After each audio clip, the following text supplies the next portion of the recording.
निवृत्ती हा खांद्यावरी सोपानाचा हात धरी, पुढे चाले ज्ञानेश्वर, मागे मुक्ताई सुंदर. संत मुक्ताबाई यांना पुण्यतिथीनिमित्त विनम्र अभिवादन. नमस्कार मंडळी. तर आज आहे संत मुक्ताबाईंची पुण्यतिथी. तर मी तुम्हाला संत मुक्ताबाईंच्या, संत ज्ञानेश्वर माऊलींच्या जीवनातील काही प्रसंग सांगणार आहे. या कथा ऐकल्यामुळे आपल्या आयुष्यातील दुःख दारिद्र्य दूर होत असते.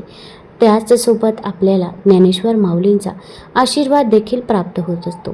त्यामुळे व्हिडिओ स्किप न करता शेवटपर्यंत जरूर बघा. चॅनलमध्ये नवीन असाल तर चॅनल लाईक करा आणि सबस्क्राईब देखील करा. तसेच कमेंटमध्ये जय माऊली किंवा रामकृष्ण हरी लिहायला विसरू नका. तसेच शेजारील नोटिफिकेशन बेल देखील प्रेस करा, जेणेकरून मी जेव्हा पण व्हिडिओ बनवेल तर तो व्हिडिओ तुम्हाला सर्वात अगोदर दिसेल. निवृत्तीनाथ, ज्ञानेश्वर, सोपान आणि मुक्ताबाई ही चारही भावंड ज्ञानी होते. निवृत्तीनाथाने गहिनीनाथांकडून मिळालेले योगज्ञान, ब्रह्मविद्या आपल्या भावंडांना दिली. चारही भावंडे अभंग, ओव्या, विराण्या असे साहित्य रचून सामान्य लोकांमध्ये आध्यात्मिक ज्ञानाचा प्रसार करत होते. पोथीपुराणे, कर्मकांड, जाती व्यवस्था यामुळे सामान्य लोक अध्यात्मापासून वंचित राहत होते. या संतांनी तो अडथळा मोडून सामान्य लोकांना भक्तीचा, प्रेमाचा मार्ग शिकवला. त्यांचे भक्त अनुयायी वाढत होते. ज्यांना आपण संन्याशाची पोरं म्हणून हिणवलं, ती इतकी विलक्षण निघाली की त्यांचे लोक भक्त बनावेत हे काही जणांच्या मात्र पचनी पडत नव्हते. विसाजी पंत हे त्यापैकीच एक होते. ते एक सावकार होते, एक प्रतिष्ठित व्यक्ती होते. त्यांचा स्वतःचा धर्मशास्त्राचा चांगला अभ्यास होता. त्यांना या भावंडांबद्दल मत्सर वाटत होता. त्यांनी दाखवलेल्या चमत्कारांच्या कथा त्यांच्या कानी पडल्या असल्या तरी त्यांना त्यावर विश्वास नव्हता. एक दिवस निवृत्तीनाथांना मांडे खाण्याची इच्छा झाली. हा पदार्थ मातीच्या खापरावर बनवतात. त्याला लागणारं खापर घरी नव्हतं. त्यामुळे मुक्ता ते खापर घेण्यासाठी कुंभाराकडे गेली. विसाजी पंतांनी या भावंडांना काही द्यायचं नाही असा दम दुकानदारांना भरला होता. यामुळे मुक्ताला जागोजागी फिरून सुद्धा ते खापर मिळालं नाही. मुक्ताई हिरमुसून घरी आली. आपल्या दादाला हवा तो पदार्थ बनवता येणार नाही याचं तिला फार दुःख झालं. तिचा पडलेला चेहरा पाहून ज्ञानेश्वरांनी काय झालं ते विचारलं. तिने मांडे करायचे आहेत आणि कोणी खापरच दिलं नाही सांगितलं. ज्ञानेश्वर म्हणाले, बस एवढंच ना, मग कशाला एवढी दुःखी होतेस, कर तू तयारी, छान मांडे करू आपण. ज्ञानादादाने आश्वासन दिल्यावर ते तो पूर्ण करेलच याची मुक्ताला खात्री होती. मुक्ता उत्साहात तयारीला लागली. तयारी झाल्यावर तिला मांडे खापरावर थापून गरम करून बनवायचे होते. तिने दादाला विचारलं, कुठे रे दादा खापर, कशावर थापू मी मांडे? दादा म्हणाला, थाप माझ्या पाठीवर. ज्ञानेश्वर असं म्हणून उणवी झाले. त्यांची पाठ तापायला लागली. एकदम गरम होऊन ती लालेलाल झाली. मुक्ताने आनंदाने दादाच्या पाठीवर मांडे थापले. हा सगळा प्रकार विसाजी पंत लपून छपून खिडकीतून पाहिला होता. मुक्ताला खापर मिळालं नाही हे त्यांना कळलं आणि आता हे काय करतात ती मजा पाहायला ते आले होते. मजा तर त्यांनी पाहिलीच, पण एकदम वेगळीच. ज्ञानेश्वरांची ती लीला पाहून ते विचारात पडले. ही भावंडे खरंच दिव्य आहेत याची त्यांना खात्री पडली. आपण यांचा उगाचच तिरस्कार केला, त्रास द्यायचा प्रयत्न केला याचा त्यांना पश्चाताप झाला. त्यांना ते देवा समान वाटायला लागले. त्यांनी आपल्या चमत्काराने बनवलेले मांडे आता त्यांना खावे वाटत होते. त्यांच्यासाठी ते साक्षात देवाच्या हस्ते बनलेला प्रसाद होता. पण त्या भावंडांचं स्वतःचं जेवण चालू असताना ते खावे कसे ते त्यांचं जेवण होईपर्यंत थांबले आणि ज्ञानेश्वर पानावरून उठता क्षणी तडक आत जाऊन त्यांच्या उष्ट्या पतरवाळीतून अदशासारखे उरलेले खायला लागले. ज्ञानेश्वर आश्चर्याने म्हणाले, अरे असं खेचरासारखं काय करताय? विसाजी पंत तृप्त झाले होते. त्यांनी त्या भावंडांची क्षमा मागितली. त्यांचं शिष्यत्व पत्करलं. कोणी म्हणतात ज्ञानेश्वरांचे शिष्य झाले, कोणी म्हणतात मुक्ताईचे. स्वतः विसाजी पंतांच्या एका अभंगात सोपान आपले गुरु असल्याचा उल्लेख आहे. पण ही बाब गौण आहे.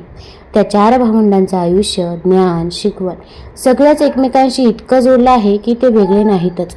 याच विसाजी पंतांनी संत विसोबा खेचर असंही म्हणतात. या प्रसंगी त्यांचे डोळे उघडल्यावर ते स्वतः भक्तिमार्गावर आयुष्यभर चालले. पुढे ते संत नामदेवांचे गुरु झाले. वयाच्या 4-5व्या वर्षी मुलं अंगणात खेळत असतात. पण महाराष्ट्राच्या मातीत एक अशी चिमुकली जन्माला आली जिने खेळण्याऐवजी अध्यात्माचं ओझं आपल्या खांद्यावर घेतलं. जी वयाने तर लहान होती पण ज्ञानाने इतकी मोठी होती की चांगदेव महाराजांना तिनं आपलं शिष्य बनवलं. जगाला ज्ञान देणाऱ्या ज्ञानेश्वर माऊलींची समजूत काढते. पाठीवर मांडे भाजून ती जगाची भूक भागवते. ती दुसरी तिसरी कोणी नसून साक्षात आदिमाया संत मुक्ताबाई आहे. संन्यासाची पोर म्हणून झालेला अपमान ते विजेच्या लोळात गुप्त होईपर्यंतचा हा दिव्य प्रवास. चला तर मग लीन होऊया त्या आदिशक्तीच्या चरणी. तापी नदीच्या काठावर बसलेलं एक छोटंसं पण निसर्गरम्य आडगाव. याच गावात विठ्ठलपंत कुलकर्णी नावाचे एक विद्वान आणि धर्मपरायण ब्राह्मण राहत होते. त्यांच्या पत्नीचं नाव रुक्मिणीबाई. हे दाम्पत्य सुखी असलं तरी त्यांना एकच खंत होती, अपत्य नाही. विठ्ठलपंतांनी अनेक तीर्थयात्रा केल्या, नवस केले, पण पदरी निराशा झाली. शेवटी त्यांनी संसाराचा त्याग करून संन्यास घेण्याचा कठोर निर्णय घेतला. रुक्मिणीबाईंना हे कळताच खूप दुःख झालं. त्यांनी विठ्ठलपंतांना समजवण्याचा खूप प्रयत्न केला, पण विठ्ठलपंत आपल्या निर्णयावरती ठाम होते. विठ्ठलपंतांनी काशी येथे जाऊन रामानंद नावाच्या गुरूंजवळ संन्यास घेतला. काही काळानंतर नियतीने रुक्मिणीबाईंनाही काशी येथे आणले. योगायोगाने त्यांची भेट विठ्ठलपंताशी झाली. रुक्मिणीबाईंना पाहून विठ्ठलपंतांना त्यांच्या संन्यास धर्माचा विसर पडला. गुरु रामानंद यांनी त्यांना पुन्हा गृहस्थाश्रमात परत येण्याची आज्ञा दिली, पण यामुळे त्यांना समाजात बहिष्कृत करण्यात आले. याच बहिष्कृत दाम्पत्यापोटी 4 तेजस्वी अपत्य जन्माला आले. संत निवृत्तीनाथ 1271, संत ज्ञानदेव 1275, संत सोपानदेव 1277 आणि सर्वात लहान संत मुक्ताबाई 1279. या 4 भावंडांचे बालपण अत्यंत कडतर गेलं. समाजाने त्यांना संन्यासाची मुलं म्हणून हिणवलं. त्यांना गावातून हकलून देण्यात आलं. लोक त्यांना पाहिल्यावर तोंड फिरवत, त्यांच्यावर दगड फेकत. त्यांना अन्न पाणी मिळणेही कठीण झालं होतं. अनेकदा त्यांना उपाशीपोटी दिवस काढावे लागत. या परिस्थितीमुळे ही भावंडं लहानपणापासूनच अधिक कणखर आणि आध्यात्मिक झाली. त्यांनी एकमेकांना आधार देत एकमेकांच्या सोबतीने सर्व दुःखांचा सामना केला. मुक्ताई सर्वात लहान असूनही तिचा तेज आणि समजूतदारपणा इतरांपेक्षा वेगळा होता. समाजाकडून मिळणारी अवहेलना, उपासमार आणि तिरस्कार सहन करत ही 4ही भावंडं मोठी झाली. या सगळ्यामुळे त्यांचे मन देवाकडे अधिक लागलं. निवृत्तीनाथांनी गहिनीनाथांकडून नाथपंथाची दीक्षा घेतली आणि ते ज्ञानदेवांचे गुरु बनले. ज्ञानदेवाने ज्ञानेश्वरीसारखा महान ग्रंथ लिहिला, ज्यात त्यांनी भगवद्गीतेचा अर्थ सोप्या मराठी भाषेत समजावून सांगितला. या काळात मुक्ताई ज्ञानदेवांच्या पाठीशी सावलीसारखी उभी राहिली. ती त्यांची प्रेरणा, त्यांची सखी आणि त्यांची गुरुही होती.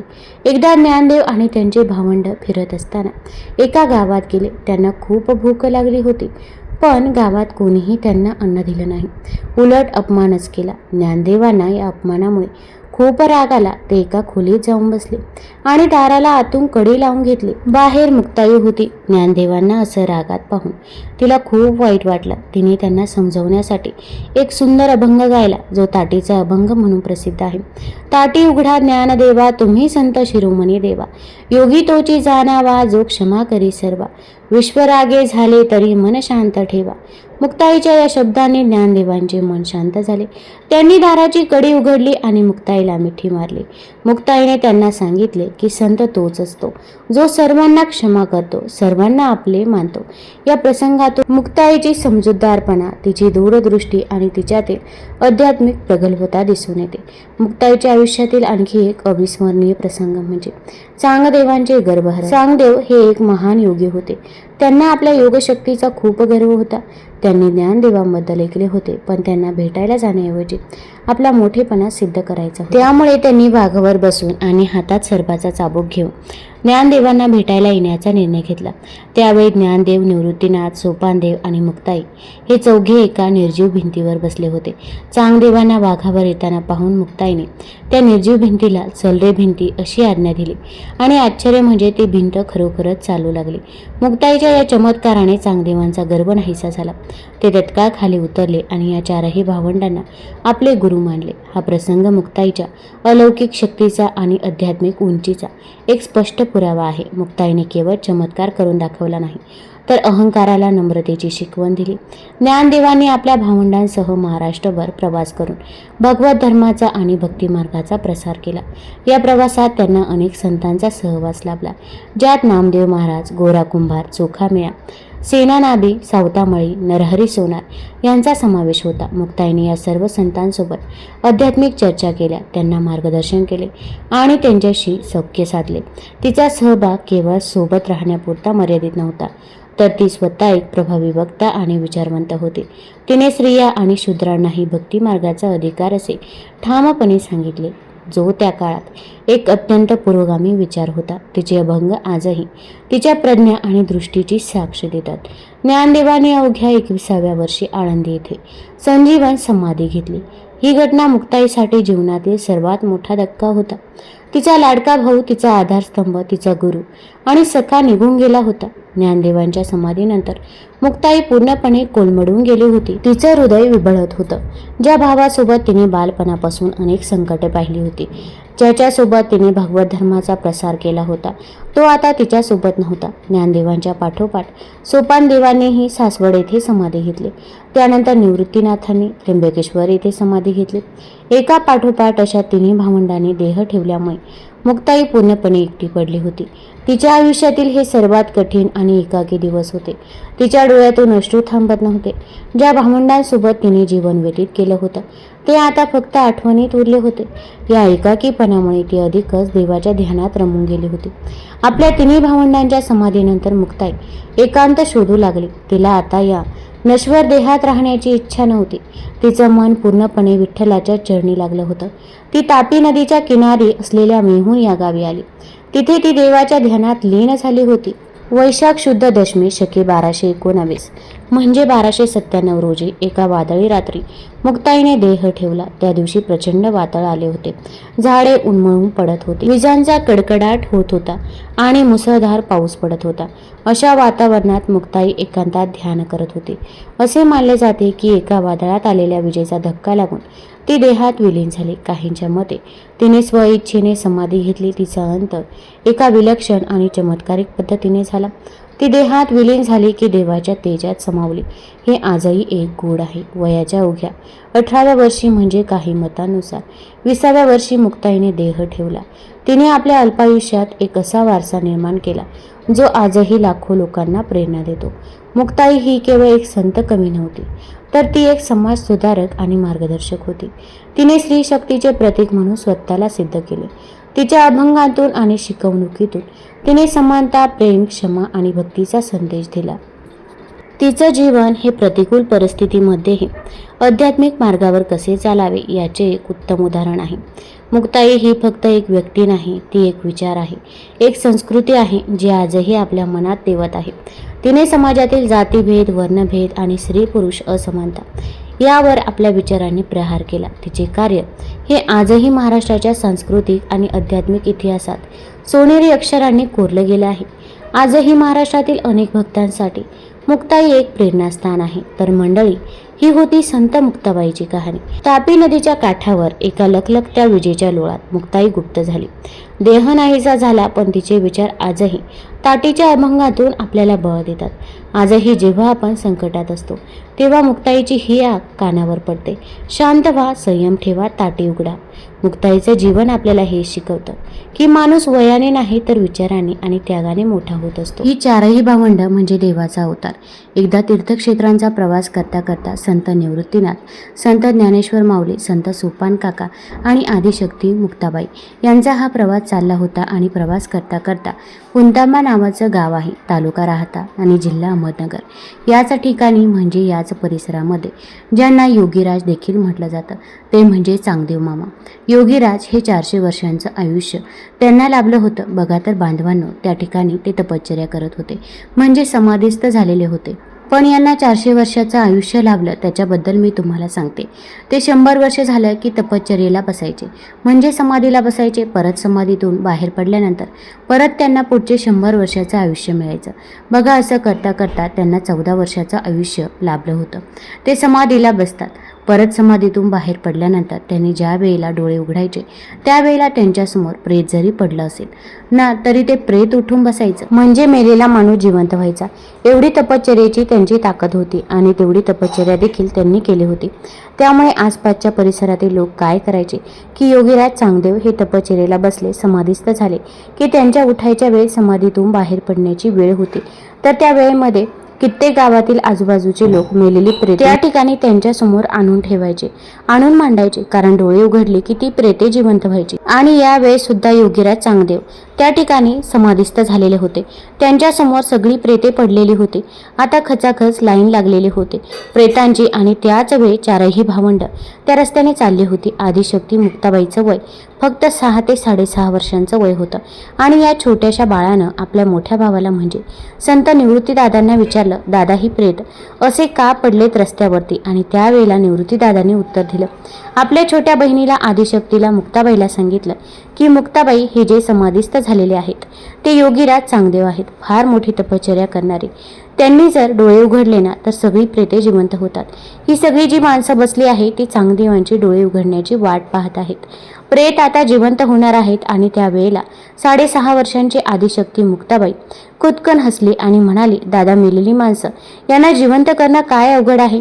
त्यावेळेला लोक यांची वाट बघतात. तर ही भाषा आहे ही माझी नाही, तर केरी ही भाषा जी आहे ती मुक्ताबाईची भाषा आहे. त्यांचा तो अधिकार आहे, कारण चांगदेव मामा हे फार मोठे योगी होते. बघा, असं मुक्ताबाईंनी उत्तर त्या ठिकाणी दिलं. निवृत्तीदादा हे मुक्ताबाईंचे गुरु होते.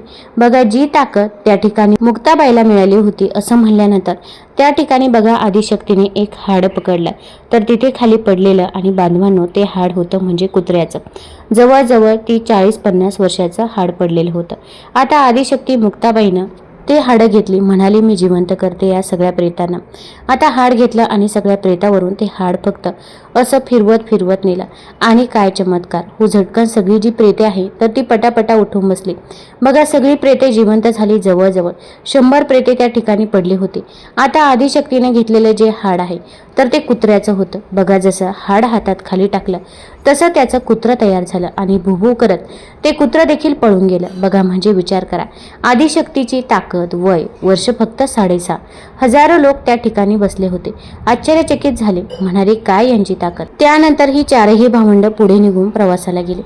आणि दुसऱ्या दिवशी बघा, योगीराज चांगदेव मामा आपल्या समाधीतून जागे झाले आणि डोळे उघडले तर एकही प्रेत त्यांच्या समोर नाही. कारण त्यांच्या पाठीमागचा जो हा सगळा काळ होता तर तो 1300 वर्षांचा होता.